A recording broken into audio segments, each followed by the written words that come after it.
আমি বাঁধবো না চুল পাকিয়ে বেনি পরবো না ধুল কানেতে।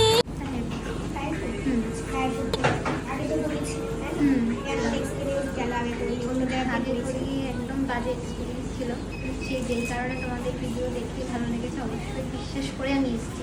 তাহলে আজকে চুলে কাজ শুরু হয়ে গেছে অলরেডি, চুলটা অনেকটা রাফ ফ্রিজি দেখে সব কিছুই পেয়েছি। চুলটা চাইছি যাতে চুলটা আমার একটু ম্যানেজেবল হয়, শাইনি হয়, হেলদি হয়, আর যাতে হেয়ার ফল প্রবলেমটা না হয়। এক্সাইটেড, খুব এক্সাইটেড। ঠিক আছে চলো তাহলে।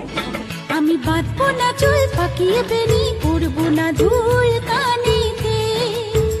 ও আমি বাঁধবো না চুল। আজকে রিপেয়ার করানো হলো চুলটা, প্রচণ্ড পরিমাণে খারাপ ছিল, তাই তো? খারাপ ছিল তো, খুবই খারাপ ছিল। অন্য জায়গা থেকে করিয়ে চুলটা অনেক ড্যামেজ হয়ে গেছিলো, তো সেখান থেকে আজকে ঠিক করা হলো চুল। আমার তো খুব ভালো লেগেছে, সাজেশন অনুযায়ী তো কাজ করলে ঠিকঠাক একদম।